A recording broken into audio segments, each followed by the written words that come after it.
Welcome! In this series of short videos, we will look at topics for the PowerBasic Windows compiler. Today we will look again at the creation of a game making use of Windows API calls. This was our application at the end of the last video. We have created a game board and shapes which can drop down the grid. However, the user has no way of actually moving or rotating these falling blocks. There is also a slight flicker on the screen which I'd like to eliminate. So we have some optimization of the code to do today, plus additional functionality. So let's go and have a look at the code. So one of the things I want to add to this code is to give the user a preview of the next block that's about to appear at the top of the screen. So we're going to add a new constant to set the preview size. So now that we've added this new constant, I also want to make a change to the way we're handling globals. At the moment, we have a number of globals which are all to do with the state of the game. I'm now going to create a user-defined type which will hold this information. This user-defined type will be declared as a global, and we'll call that game state. So additionally, I want to create a new array. The flickering on screen needs to be eliminated, so we need to tidy up the code to make it more optimized. So I'm going to create another array to keep track of the pre-computed shape data. And here is a new user-defined type called shape data, and we are dimensioning an array called global array shape cache as that shape data type. So in our PB main function, we'll have to dimension this array just like we have for all the others. And there is our redim command for the shape cache. We're also going to make use of our game state user-defined type. So here we are making use of this user-defined type, game state. We're setting the game over element to false. We're also setting the drop interval element initially to the value of the constant we set at the beginning of the application. This will give us the option later on in the code of setting levels, where new levels will speed up the speed at which these blocks fall.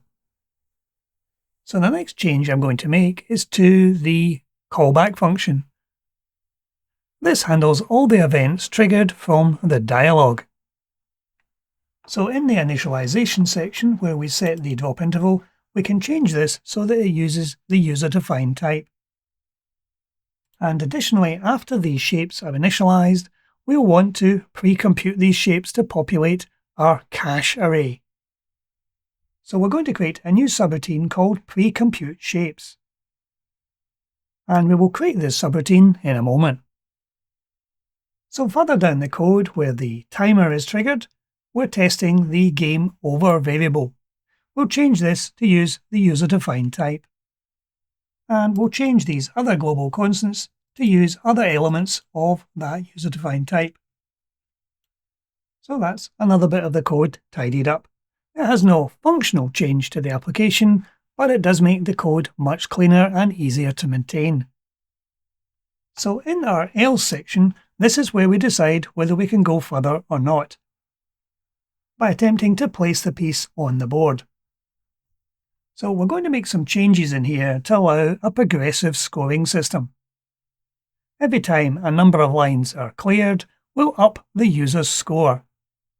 And we can look at setting a new level by increasing the speed at which the drop happens. To do this, we'll need to kill off the timer and restart the timer with the new drop interval. So here we are testing the number of clear lines. Is it greater than 0? If it is greater than 0, then we're changing the lines element of our game state user-defined type by adding on the number of cleared lines. And this is where we get into our progressive scoring system.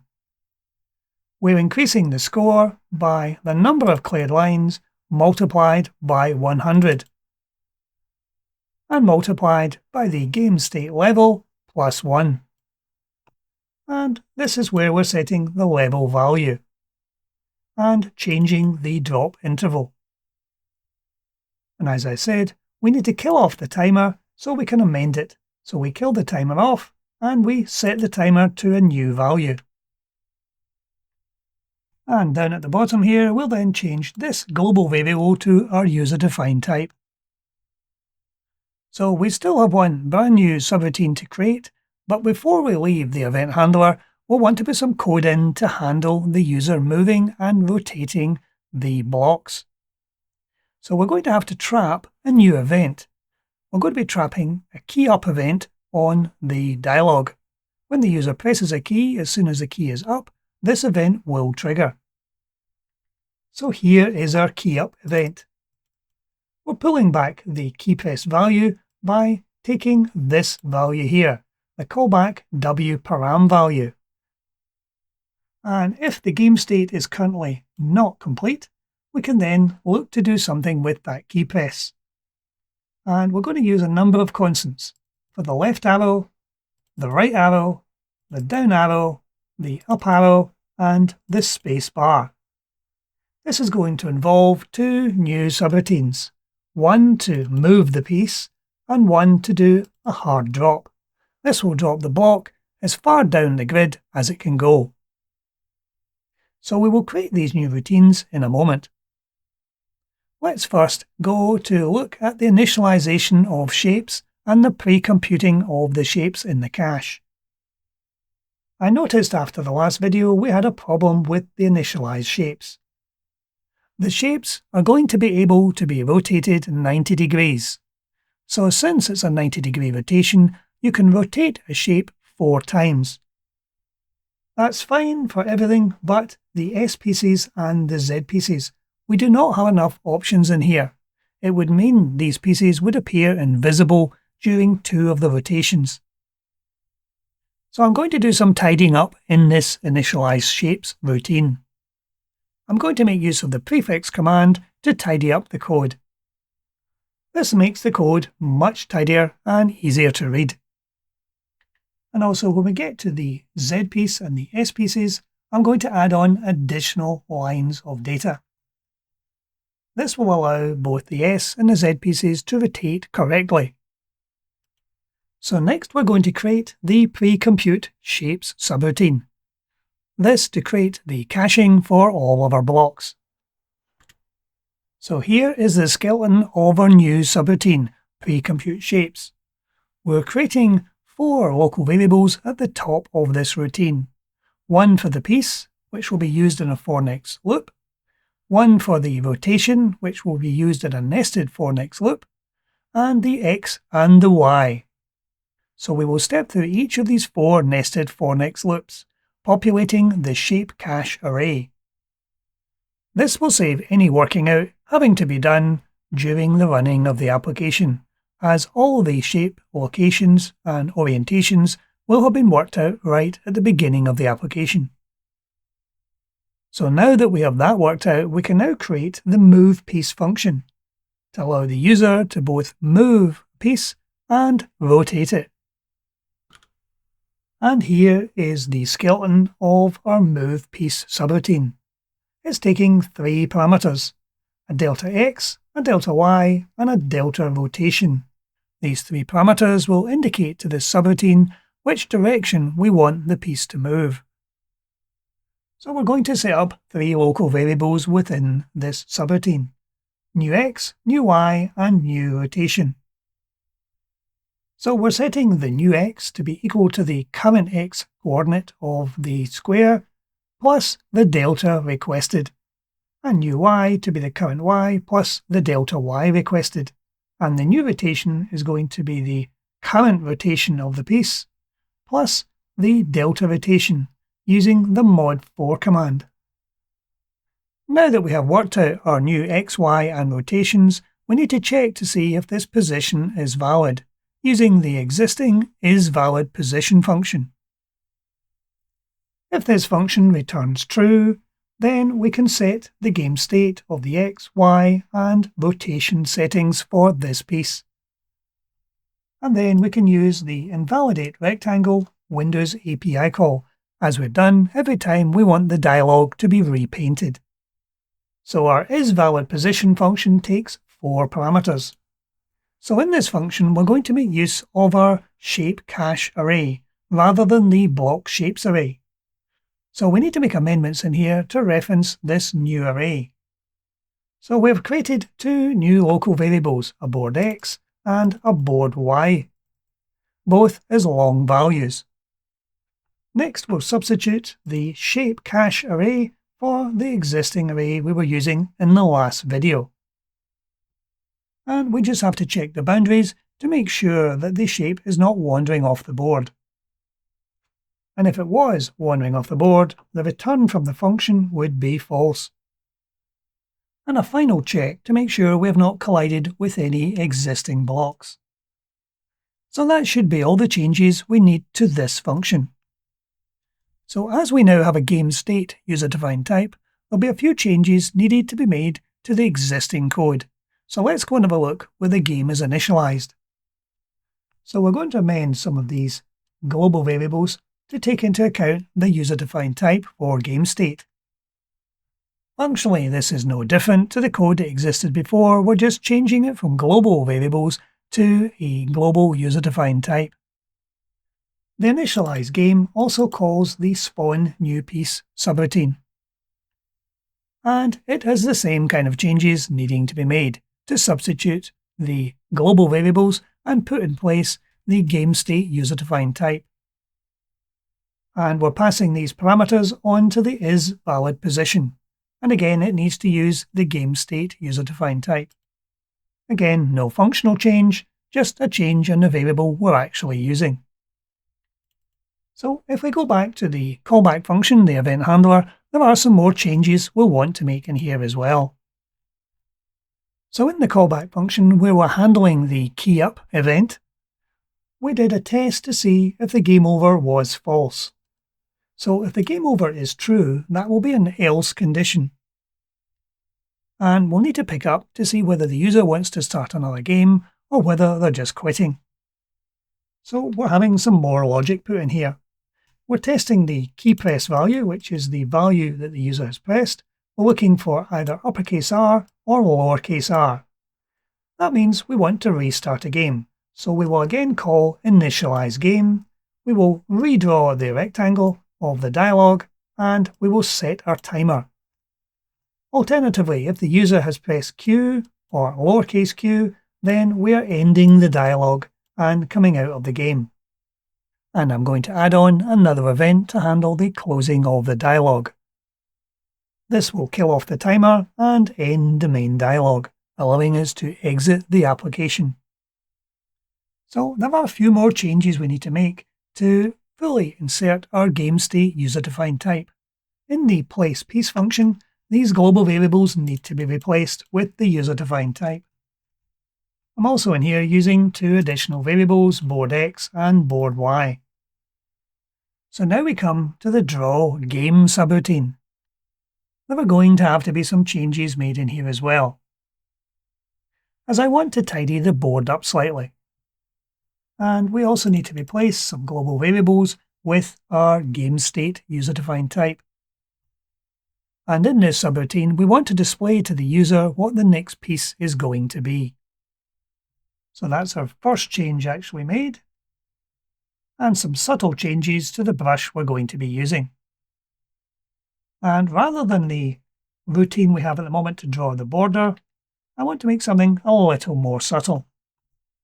And we're going to use a new Windows API call called setPixel, which, as the name suggests, allows us to set a single pixel on the dialog. So these lines of code here can be replaced with one line of code. Next, we'll need to make some changes in here again for the global variables. And we'll need to change the reference to this block shapes so we can reference our shape cache array. And there we are using the new shape cache array and our GameState user-defined type. So the next thing done in this routine is to draw the score. So again, we're going to be replacing these global variables with the user-defined type. So we're now displaying, as well as the score, the number of lines, we're also displaying the level. as we will get to a point in the game where we move up levels. Next, we want to draw the preview of the next piece that's going to be appearing at the top of the screen. So we need to test here to make sure that the game is not over. And then we'll go through the same approach to drawing the shape on screen as we've done before. So here is the routine for drawing our preview shape, again using the shape cache. But the location we're actually drawing it is on the right hand side of the screen away from the grid. Now we'll make some changes to the Game Over screen. This will give a message to the user to say press Q to quit. And it also will be useful to give the user some idea of what the controls for the game are. For example, right and left arrow keys, and the up arrow key to rotate, and the spacebar for a hard drop to drop the symbol down to the bottom of the grid. So there is our additional prompting on the controls. So we have some more changes to make to the clear lines function. We're going to create a local array called lines to clear. This will allow us to work out what lines we need to clear from the board. So again, we're going to be using a for next loop. This will allow us to pre-calculate how many lines have actually been cleared. And then having done that, we can then compact the board in one pass. And then having done that, we can then clear the top lines. So the next thing is to create our hard drop routine. This will be when the user presses the spacebar on the keyboard. So here is the skeleton of our new hard drop function to drop the piece to the bottom of the board. We're creating one local variable called drop distance. And we're setting its value initially to be 0. We're then calling the isValidPosition to determine if the position is currently valid. If this returns true, then we're incrementing the drop distance. So in other words, the piece can actually move one space down on the grid. We will keep incrementing this drop distance until the shape can drop no further. And once we exit this loop, we can then update the game state user-defined type and set the current Y element. And we're also giving the user a bonus for a hard drop. And once more, calling the Windows API call to redraw our dialog. So now that we put all these changes into our application, let's try compiling to make sure it compiles cleanly, which in this case it does. If we try running the application now, we've made quite a lot of changes, so if we try the left mouse arrow, it's moving to the left quite happily. And the right, it's moving to the right. So if we press the spacebar, it's dropping down quite happily. If we try a rotate, we can see we can rotate a symbol quite easily. So we're also getting the preview on the screen.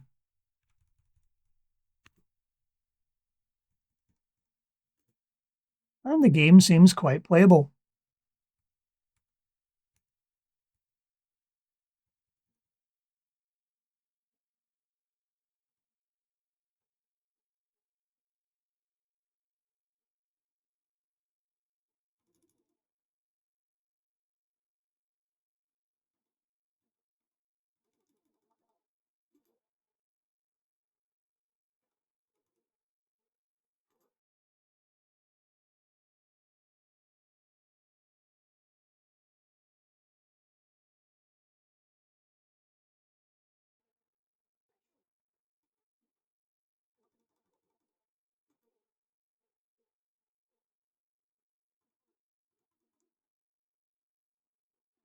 And I'm hoping to complete one of these lines, see if we'll get the calculation on the score.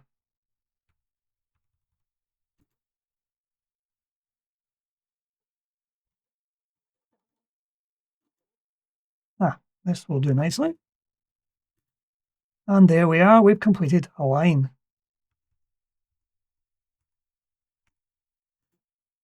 And another one. So the scoring seems to be working quite nicely.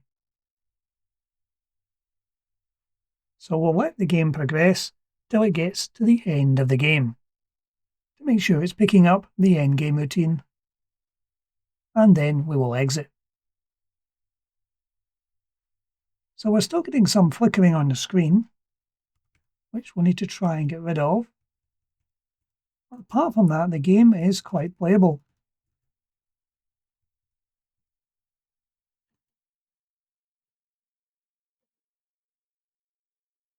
And that's the end of the game. So on the screen we have the score, the number of lines completed, the level we're on, level 0, and there is no next symbol showing because the game is finished. We get the message game over, we get R to restart and Q to quit. So we press Q on the keyboard, the application should exit, which it does.